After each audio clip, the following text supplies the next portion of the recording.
여러분 안녕히 주무셨습니까? 우리가 잠든 사이 어떤 일이 있었을까요? 저희 굿모닝 글로벌과 함께 챙겨보시죠. 자, 지난밤 사이 미국 증시는 5거래일 만에 한 차례 쉬어갔습니다. 미국 증시가 장중한 때는 3대 지수 모두 1%가량 낙폭을 키울 정도로 한 차례 출렁거리는 모습도 나타나기도 했었는데요. 자, 이렇게 미국 증시가 장중에 이렇게 출렁거렸던 이유는 한 가지 이유가 있었습니다. 바로 파월 의장의 발언 때문이었었는데 파월 의장이 이날 인플레이션을 잡기 위해서 추가적인 긴축이 있을 수 있다고 얘기를 했습니다. 거기에서 추가적인 긴축이라고 하는 거는 50bp 금리 인상 가능성이 있다는 점을 시사를 했던 것이었는데요. 이 때문에 시장은 한 차례 놀라면서 장중한 때 3대 지수가 모두 1% 정도의 낙폭을 기록하기도 했습니다. 하지만 결국 미국 증시는 다시 낙폭을 좀 줄여가면서 약보합권 정도에서 마감을 하게 됐는데 그 이유가 무엇인지는 잠시 후 애프터마켓에서 알아보도록 하겠습니다. 자, 이날 다시 원자재 가격이 올랐습니다. 국제 유가가 크게 오르면서 에너지 섹터가 또 큰 폭의 상승을 기록하기도 했고요. 장 마감된 직후 발표된 나이키의 실적을 보면은 북미 지역의 수요가 여전히 강하다는 것을 보여줬습니다. 그러면서 어닝 서프라이즈가 나왔고요. 나이키는 또 시간외 거래에서 약 5에서 6%가량 급등한 채 거래가 되고 있기도 합니다. 자, 전체적인 시장 분위기는 이랬는데요. 자세한 마감 분위기 어땠는지 살펴보도록 하겠습니다. 전체리넨커입니다. 네, 미국 증시 마감 상황 정리해드리겠습니다. 지난 금요일까지 4일 연속 오름세를 나타냈던 미국 증시가 이번 주는 하락으로 문을 열고 있습니다. 그렇지만 다행히 낙폭이 그렇게 크지는 않죠. 다우지수가 0.6%, S&P 500 지수는 약보합 정도에 머무른 채 거래를 마치는 모습이었습니다. 우리 시간으로는 새벽 1시쯤이 되겠습니다. 오늘 파월 의장이 연설 자리를 가졌는데 이 자리에서 나왔던 파월 의장의 강경 발언들을 주목하면서 이 지수의 낙폭이 한 차례 확대되는 그런 모습이 나타나기도 했습니다. 이 파월 의장의 연설 내용을 좀 간략하게 핵심만 정리를 해보려고 하는데요. 일단 지금 인플레이션이 너무 높다라는 부분을 강조하는 모습이었습니다.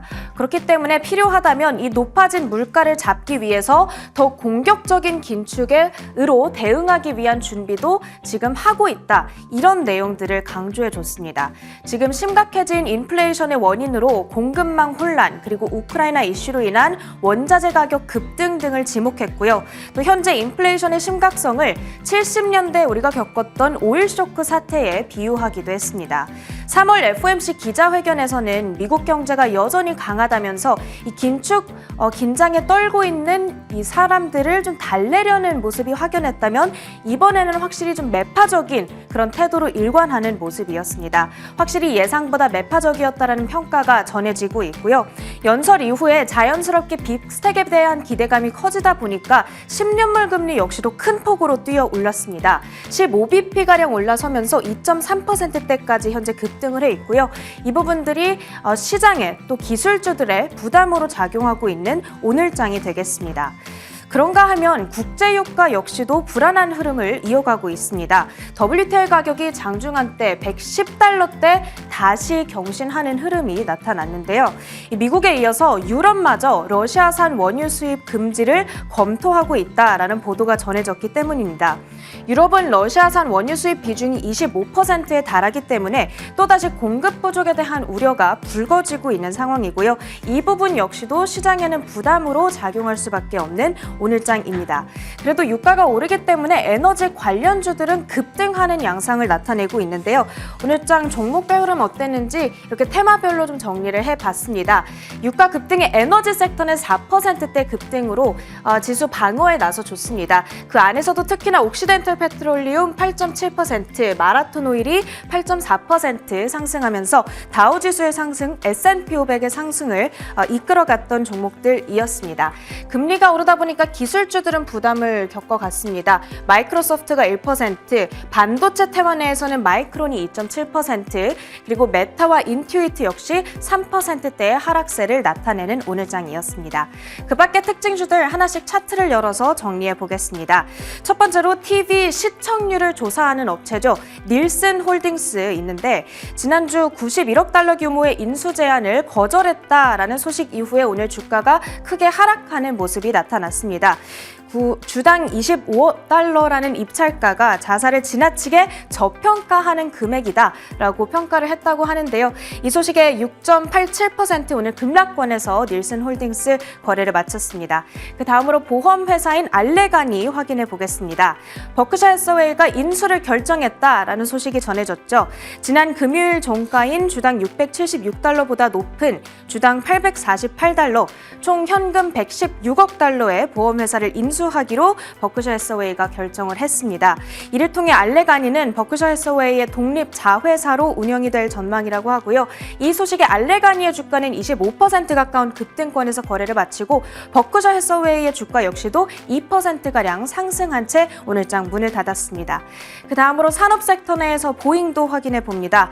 어제 오후 전해진 소식이죠. 승객과 승무원 총 132명을 태운 737 여객기가 중국 남부 지역에 추락하는 사고가 전해졌습니다. 아직까지 구체적인 인명피해 상황은 전해지지 않고 있습니다. 그 다음으로 GM 확인해 보겠습니다. 모건 스탠리에서 목표 주가를 50달러로 낮춰 잡았는데요. 인플레이션과 계속되는 공급망 혼란이 수요를 끌어내릴 수 있겠다, 이런 우려가 나오고 있는 상황입니다. GM의 주가는 2.7% 하락한 채 거래를 마치고요. 그 다음으로 디즈니도 확인해 보겠습니다. 중국 내 코로나19 확산세가 가팔라지면서 중국 샹하이에 위치한 디즈니 리조트를 다시 폐장하겠다라고 결정을 했습니다. 이 소식이 주가에는 약간 악영향을 미치면서 1.2% 오늘 하락 마감을 했고요. 마지막으로 시클리컬 쪽에서 테슬라까지 확인해 보겠습니다. 제프리스에서 매수 투자 의견을 재확인시켜줬습니다. 그렇지만 매크로 경제 환경이 불리하다면서 목표 주가를 1,400달러에서 이제는 1,250달러로 낮춰 잡았다라는 점은 체크를 함께 해주셔야 될 것 같습니다.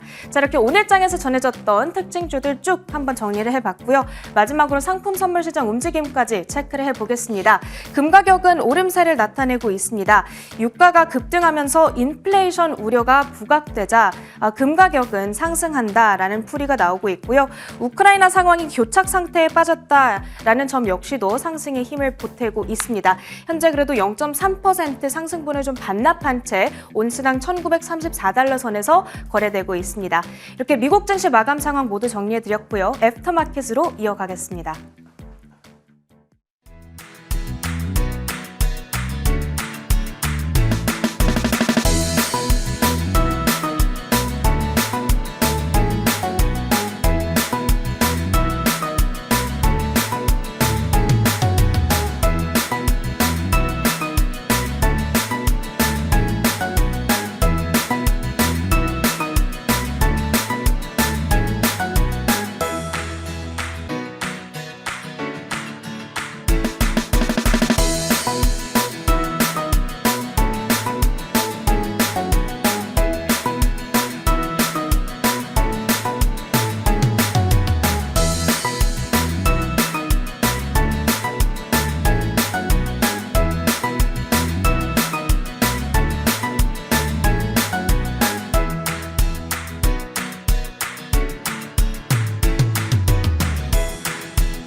자, 지난밤 사이 미국 시장에서 어떤 이슈들이 떠올랐는지 애프터마켓을 통해서 살펴보겠습니다. 신한금융투자 WM리서치부 최진석 팀장과 함께하겠습니다. 어서 오세요. 안녕하십니까? 네, 안녕하세요.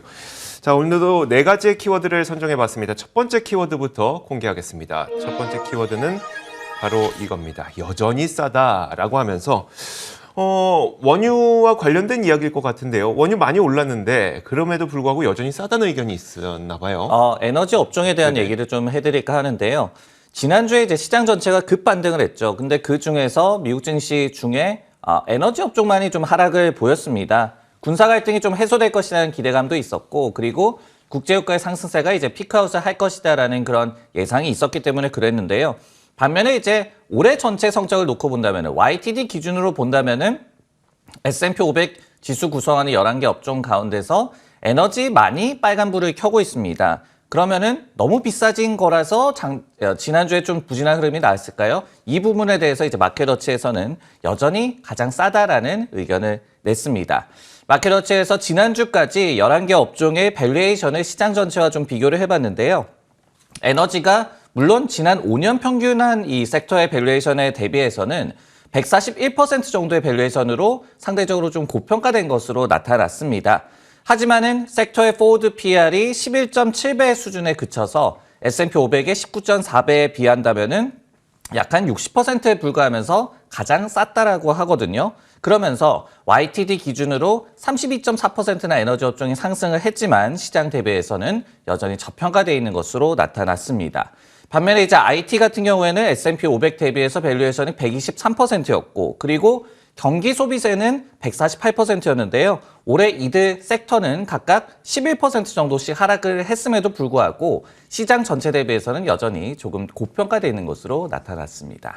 와, 그렇다면 에너지주들이 그동안 굉장히 많은 랠리를 펼치지 않았습니까? 그럼에도 불구하고 여전히 먹을거리는 남아있다는 뜻처럼 보이는데 이 관련된 섹터 전략은 좀 어떻게 짜야 될까요? 네, 지금까지 이제 에너지주가 좀 각광받았던 그런 로직을 살펴보면요. 유가 수급에 좀 불안감이 계속되고 있습니다. 그리고 인플레이션 해칭 수단으로도 에너지 업종에 대한 투자가 좀 유망하다는 의견이 계속해서 나오고 있고 그리고 이제 이익 성장 특히 대비해서 좀 저밸류다 이런 인식도 작용을 하고 있는데 여전히 이런 부분들은 좀 유효한 것 같습니다. 그렇기 때문에 에너지 업종에 대한 투자를 계속해야 한다는 그런 기관들도 많이 나오고 있는 것 같은데요. 모건 스탠리 같은 경우에도 이날 시장 전체에 대해서 여전히 약세장에 놓여 있다, 방어적으로 가야 한다라고 분석을 했습니다. 그러면서 자신들의 이 유틸리티 섹터에 대한 섹터 투자 의견은 비중 확대로 상향 조정을 했고요. 그리고 이제 에너지와 가스 유틸리티 기업인 센터포인트 에너지라는 기업을 신규 프레시머니 바이리스트로 또 등재를 했습니다. 이 섹터를 좋게 보고 있다는 뜻이 되겠고요. 그리고 이제 이 섹터 전략과 관련해서는 UBS가 어느 정도 좀 힌트를 제공하고 있는 것 같은데요. 미국의 화석연료 기업 그리고 인프라 관련주 투자를 계속해야 한다라고 분석을 했습니다. 하지만은 신재생 에너지 기업과 조합을 해야 한다라고 얘기를 했어요. 왜냐면은 러시아의 우크라이나 침공으로 인해서 에너지 자립도가 어느 때보다 중요해진 그런 상황이다. 그런 상황에서는 전통적 에너지원과 신재생 에너지원을 섞어야 하는데 투자에도 이를 적용해야 한다라고 UBS에서는 지금 조언을 하고 있습니다. 에너지주들이 곽광을 받고 있고 아직도 먹을 것이 남아있지만 단순히 에너지뿐만 아니라 신재생 에너지까지도 포트폴리오에 섞어 놔야지 이런 흐름을 그대로 좀 받아갈 수 있다라는 의견으로 좀 들립니다. 자, 이어서 두 번째 키워드 보겠습니다. 두 번째 키워드는 바로 이겁니다. 파월도 50bp라는 건데요. 이날 시장의 하락의 단초가 된 게 바로 이 파월 의장의 발언이었었는데 조금 더 긴축적인 금리 인상이 있을 수 있다고 발언한 것이 시장 하락의 단초가 됐습니다. 파월 의장이 이날 연준이 50bp 금리 인상도 고려하고 있다는 뜻을 피력했습니다. 그는 이날 인플레이션을 낮추기 위해서 더 공격적인 금리 인상을 고려할 것이라고 밝혔는데 또 가격 안정을 위해서 이 필요한 단계를 진행할 것이라고 덧붙였습니다. 이 발언만으로는 이게 어떻게 50bp 인상에 대한 이야기야 라고 생각할 수도 있겠지만 그는 또 이런 발언을 했는데요. 만약에 정책 금리를 25bp 이상 올리는 것이 적절하다고 판단되면 그렇게 할 것이라고 발언했기 때문에 50bp 인상 가능성이 열려 있다고 보는 게 맞습니다. 또 전쟁으로 인한 원자재 가격 급등에 대한 의견도 있었습니다. 전반적인 원자재 가격 급등으로 인해서 시장이 크게 붕괴된 최근 사례는 찾을 수 없지만 역사적으로 오일 쇼크가 행복한 기억으로 남은 적은 없다라면서 원자재 가격 급등에 대해서도 경고의 발언을 했고요. 또 다른 이야기도 있었습니다. 경착륙에 대한 의견도 있었는데 어느 누구도 현재 상태에서 경착륙이 가능할 것으로 기대하지 않는다면서 경착륙 가능성은 낮다 이렇게 평가를 했습니다. 다시 말하자면 경착륙을 위해서는 인플레이션을 잡아야 되고 결국 더 공격적인 금리 인상이 있을 수 있다는 것으로 다시 한번 귀결이 되는 건데요. 결국은 뭐로 가도 강력한 긴축이 있을 수도 있다는 얘기로 들리거든요.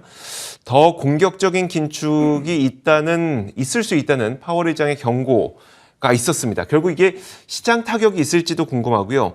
근데 좀 냉정하게 살펴보자면 이런 발언에도 불구하고 시장 낙폭이 그렇게 크지 않았다는 게 또 굉장히 어떤 의미일까 생각이 들기도 하고요. 네, 일단은 이제 선물 시장 CME 페드워치의 좀 반응을 살펴보면은 5월에 기준금리가 0.75에서 1%로 갈 것이다라는 전망. 그러니까 5월에 50bp 올린다는 그런 전망이 되겠죠. 이게 전일의 43.9%에서 57.2%로 높아졌습니다. 즉 파월 의장의 이 발언이 반영된 그런 수치라고 보여지고, 근데 이제 반응이 미미하다, 이 부분에 대해서는 시장이 어느 정도 둔감해진 것은 맞는 것 같습니다. 왜냐하면은 절대적으로 연준이 이 금리를 얼마나 올릴지보다 더 중요한 것이 시장과 눈높이를 맞추는 것이죠. 근데 파월 의장이 확정적으로 50bp 올린다고 한 것은 아니고 가능성을 열어둔 정도이기 때문에 시장 역시도 이 정도는 좀 감내를 하는, 최근에 연준 위원들의 또 발언도 있었으니까요. 좀 감내를 하는 그런 움직임이 나타났다라고 보여지고, 실제로 이제 JP모건 같은 경우에도 최근에 연말 S&P 500 지수 목표치를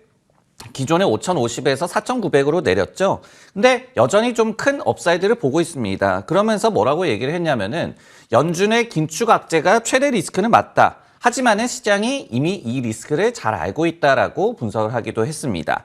다만 이 연준에서도 every meeting is live meeting, 그러니까 어떻게 될지 모른다라고 한 만큼 이런 부분들이 이제 저희가 정확하게 시장의 바닥을 재단하는 것이 더욱더 어려워졌다라는 점은 또 부인할 수가 없을 것 같습니다.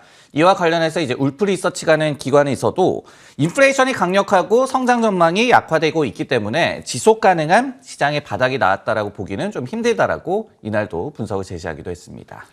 금리 인상에 대해서 시장이 둔감해진 것도 맞고, 그리고 글로벌 월가 IB들이 지금보다 훨씬 더 높은 연말 목표치를 제시하고 있는 것도 맞는데, 사실 이런 상황에서도 바닥을 어딘지는 지금 아직은 잘 모르겠다. 이 정도로 월가의 분위기를 정리해보면 될 것 같습니다.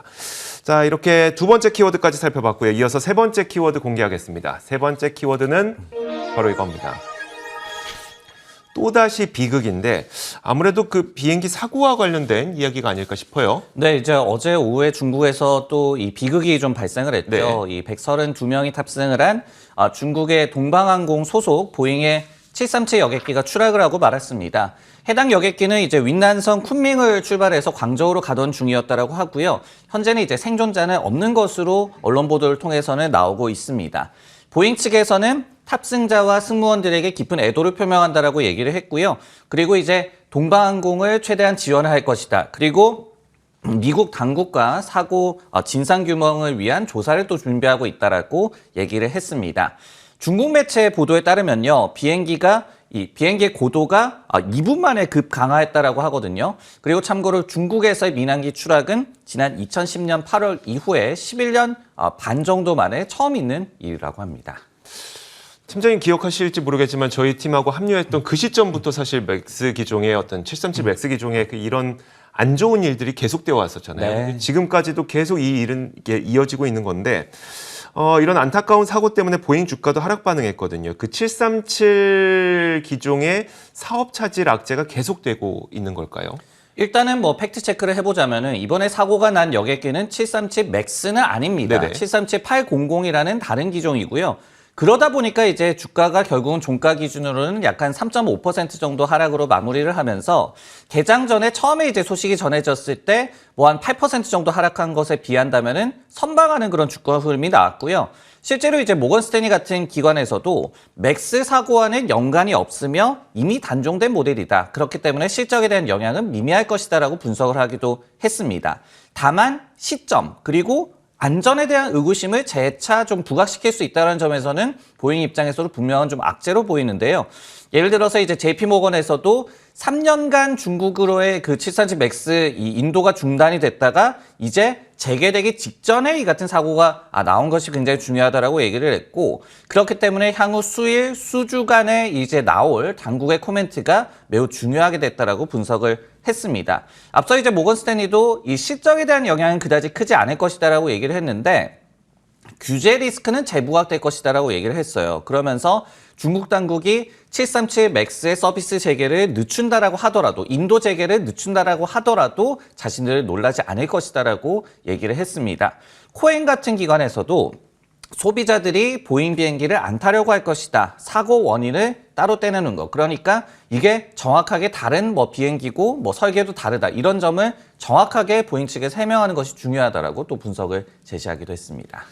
사고 난 여객기가 이미 단종된 737-800 여객기이니까 737 맥스와는 전혀 상관없고, 그렇기 때문에 보잉의 실적과도 전혀 상관이 없겠지만 어쨌든 안전상의 어떤 사람들의 투자 심리, 네. 규제상의 투자 심리 이런 것들이 좀 작용을 하고 있다 이렇게 보시면 될 것 같습니다. 자, 이어서 다음 키워드 보겠습니다. 다음 키워드는 바로 이겁니다.